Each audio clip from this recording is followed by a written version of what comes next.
நிகழ்ச்சிக்கு தலைமையேற்றிருக்கக்கூடிய மரியாதைக்குரிய மாவட்ட வருவாய் அலுவலர் அவர்களே, நமது மாவட்டத்தினுடைய மாவட்ட வளங்கள் மற்றும் நுகர்வோர் பாதுகாப்புத்துறை அலுவலர் அவர்களே, மற்றும் நமது மாவட்ட நுகர்வோர் குடிநீர் ஆணையத்தினுடைய உறுப்பினராக பல்வேறு நுகர்வோர் சார்ந்த தீர்ப்புகளை வழங்கிக் கொண்டிருக்கக்கூடிய ஐயா அவர்களே, மற்றும் நுகர்வோர் அமைப்புகளுடைய நிர்வாகிகளாக இருக்கக்கூடிய நமது மனோகரன் ஐயா அவர்களே, வாசுதேவன் அவர்களே, நாகேந்திரன் அவர்களே, மற்றும் இருக்கக்கூடிய உதகை அமீர் அவர்களே, மற்றும் ஆசிரியர் பெருமக்களே, அரசு துறை பணியாளர்களே, எல்லாருக்கும் இந்த நுகர்வோர் தினத்தினுடைய வாழ்த்துக்களையும் வணக்கங்களையும் தெரிவிச்சுக்கிறோம்.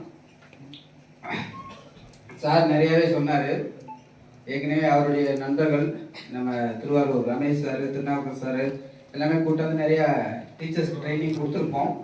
நீங்கள் நிறைய விஷயங்கள் தெரிஞ்சிருப்பீங்க. ஒரு சின்ன ஒரு விஷயத்தை மட்டும் சொல்லணும்னு ஆசைப்பட்றேன். ஒரு நபர் வந்து மீன் விற்கிறதுக்காக மீன் கடை மார்க்கெட்டில் நம்மலாம் பார்ப்போம், மீன் வந்து விற்றுட்டு இருப்பாங்க. ஒருத்தருக்கு வந்து மீன் வந்து விற்பனையே ஆகலை.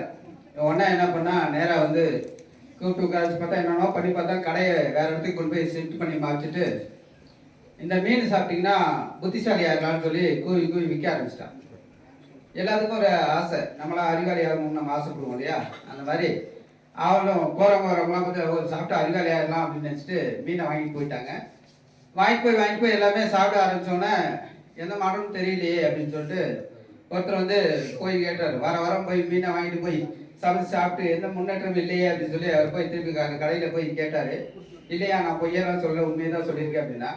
சரி, இவருக்கு அது பொறுத்த வரல. நேராக போய் ஒரு கேஸை கொடுத்துட்டாரு.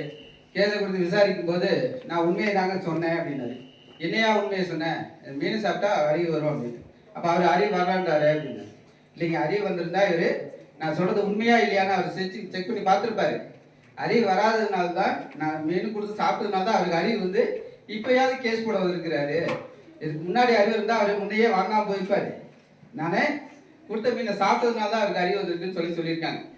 ஏன் சொல்கிறேன்னா, நம்ம வந்து இப்படி தான் ஏமாற்றிட்டு இருக்காங்க. நிறைய விளம்பரங்கள் இந்த மாதிரி தான் ஏமாற்றிட்டே இருக்கிறாரு. ஸோ இந்த விளம்பரங்களில் என்ன சொல்ல வர்றாங்கன்னா, அவங்க சொல்லக்கூடியது உண்மையா இல்லையான்றதை நம்ம அனலைஸ் பண்ணி பார்க்குறதே இல்லை. அதனால தான் நம்ம வந்து என்ன பண்ணோம்னா, இதில் மீனில் என்னென்ன நியூட்ரிஷன் இருக்குன்னு நம்ம தெரிஞ்சிருந்தா ஆட்டோமேட்டிக்காக இதில் சாப்பிட்டா நமக்கு பிரோஜனம் இல்லைன்னு தெரிஞ்சிருக்கும், அவங்க வாங்காமல் இருந்திருப்பாங்க. அது மாதிரி தான் நிறைய விஷயங்கள் நம்மளை எப்படி இருக்குது என்னன்றதே தெரியல.